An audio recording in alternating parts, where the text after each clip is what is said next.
नमस्कार दोस्तों, स्वागत है आपका स्टेनो गुरुजी यूट्यूब चैनल। दोस्तों आज के वीडियो हम लोग प्रैक्टिस करने वाले 80 शब्द प्रति मिनट की स्पीड से डिक्टेशन का अभ्यास करेंगे, जो कि आपका खंड 2 से होगा। जैसे कि आपको पता है कि हम लोग खंड एक का सीरीज पूरा कर चुके हैं और खंड 2 का सीरीज चला रहे हैं, जिसमें आपको पूरे एक्सरसाइज क्रम वाइज मिल जाएंगे, जिसमें आपको एक्सरसाइज 1 से लेके 150 एक्सरसाइज तक के सभी डिक्टेशन आपको क्रम वाइज यहाँ पे मिलेंगे। ठीक है, जो कि 80 शब्द प्रति मिनट की स्पीड से है। और इसका पीडीएफ भी आपको हमारे टेलीग्राम पर मिल जाएगा। टेलीग्राम का लिंक वीडियो के डिस्क्रिप्शन में दिया गया है। वीडियो पसंद आए तो वीडियो को लाइक कर देना। चैनल पर पहली बार आए हैं तो सब्सक्राइब करके नोटिफिकेशन बेल ऑन रखना, जिससे इंपॉर्टेंट वीडियो आपसे मिस ना हो। इसके अलावा दोस्तों, अगर आप डेली डिक्टेशन चाहते हैं तो आप चाहें तो चैनल का मेंबरशिप ले सकते हैं या हमारे पेड ग्रुप को ज्वाइन कर सकते हैं। अधिक जानकारी के लिए आप हमें मेल कर सकते हैं। हमारी मेल आईडी है studyforstenographer@gmail.com। तो इस क्रम में दोस्तों ये हमारा छठा वीडियो है और इसमें जो आउटलाइन दिख रही है आपको रिश्चित प्रणाली में है। ठीक है, और जरूरी नहीं कि आप हमारी आउटलाइन का प्रयोग करें। आप हो सकता है आप हमसे बेहतर आउटलाइन बनाते हो, तो आउटलाइन आपको वही बनाना है, यानी स्ट्रोक जिसको आप बोलते हो, स्ट्रोक वही बनाना है जो आप आसानी से लिख सकें और पढ़ सकें। ठीक है, तो डिक्टेशन लिखने के बाद अपना बहुमूल्य सुझाव में कमेंट बॉक्स में जरूर देना, ताकि आने वाली वीडियो में हम और बेहतर कर पाएँ। तो ज़्यादा समय न लेते हुए चलिए स्टार्ट करते हैं। रेडी, 5 सेकेंड, सभी लोग प्रैक्टिस करेंगे। 80 शब्द प्रति मिनट की स्पीड से होगा। खंड 2 का मैटर है। स्टार्ट।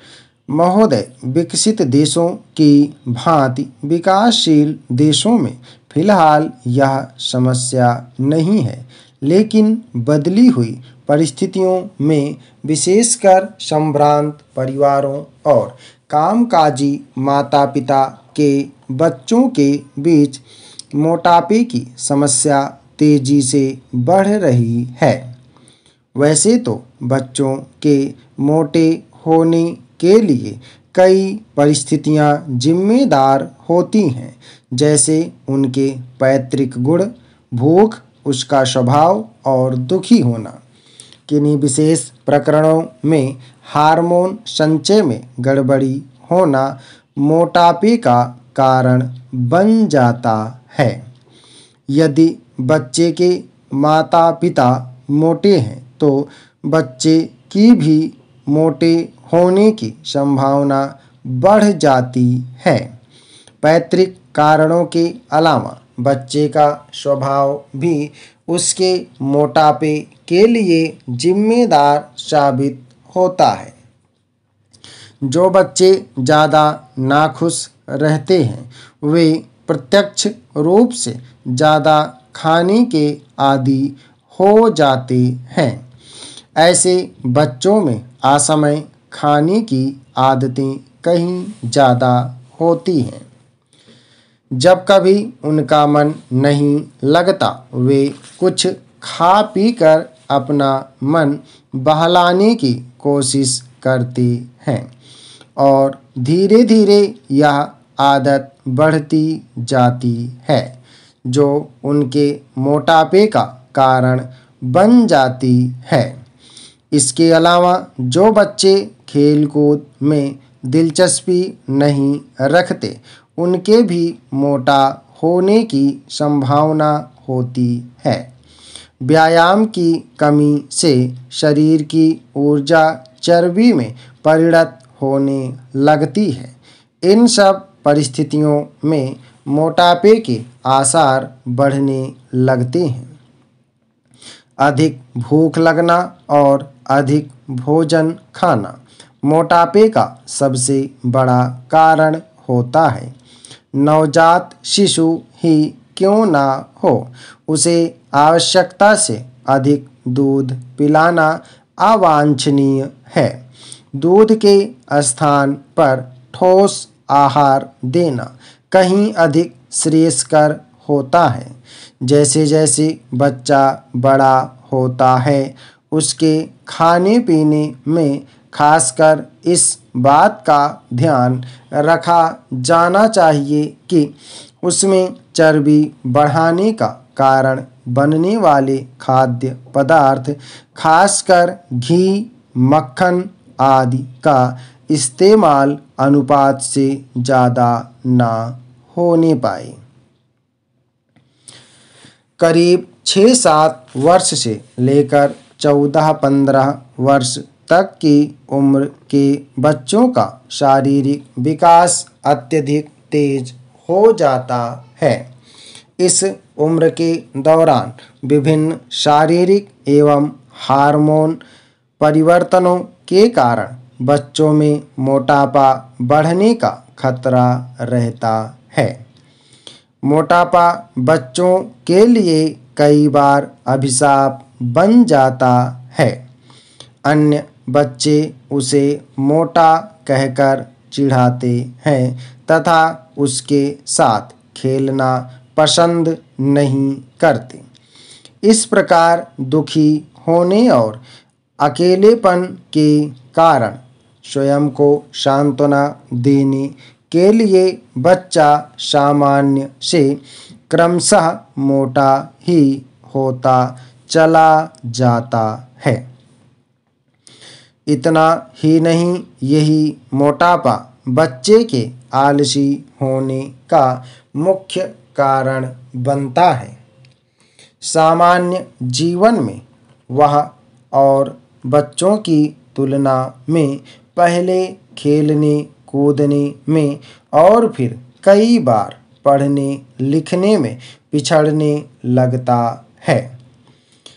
यही नहीं, बचपन का मोटापा युवावस्था और अधिक उम्र होने पर रोगों का कारण बनता है।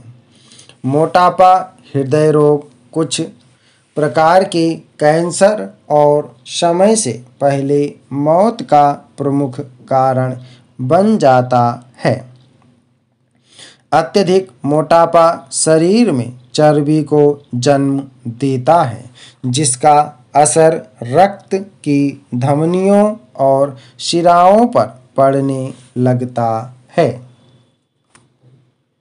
भाइयों, आखिरकार एक लंबे संघर्ष के बाद, जो कि मुख्य रूप से अहिंसात्मक था और जिसका नेतृत्व ऐसे विलक्षण व्यक्ति ने किया जो अहिंसा और सत्य को ईश्वर का पर्याय मानता था, परंतु स्वतंत्रता के किनारे पहुंचने के अंतिम चरण में भारत को खून की नदी में से होकर गुजरना पड़ा। और यह नहीं भारतीयों ने ही खोदी थी, तथा इसमें भारतीयों का ही खून बह रहा था। अभूतपूर्व पैमाने पर लोगों का निष्क्रमण हुआ। पुरुषों, स्त्रियों, बच्चों, बूढ़ों, बीमारों समेत 1 करोड़ व्यक्ति, जिनके शरीरों से खून चूकर भारत की भूमि तक को रंग रहा था, भारत के एक ओर से दूसरी ओर गए। उन्होंने अपने पीछे न केवल मकान और जमीनें छोड़ी, बल्कि अपने घर के व्यक्तियों के मृत शरीर भी छोड़े। स्वतंत्र भारत के किनारे तक पहुँचने के लिए देश को यह मूल्य चुकाना पड़ा और वह 2 प्रभुता संपन्न राष्ट्रों भारत और पाकिस्तान में विभाजित हो गया। यह 15 अगस्त 1947 की बात है। कांग्रेस ने, जो वास्तविक रूप से 1885 से भारत की राष्ट्रीय वाणी थी, हमेशा भारत की एक राजनीतिक इकाई के रूप में संकल्पना की थी। कांग्रेस को अंत में भारत का विभाजन स्वीकार करना पड़ा।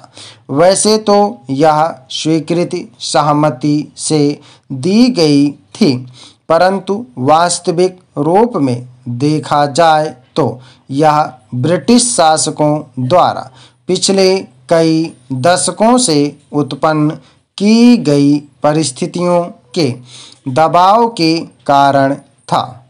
फूट डालो और राज करो की नीति पहले पहल अलीगढ़ मुस्लिम कॉलेज की स्थापना के साथ शुरू की गई। एक दूसरे के बाद आने वाले 3 ब्रिटिश प्रिंसिपलों ने पृथकता का विचार मुस्लिम नेताओं और छात्रों के मन पर बैठाया। सर सैयद अहमद को विभाजन मूलक विचारों को फैलाने के लिए उनसे हर प्रकार की मदद मिली।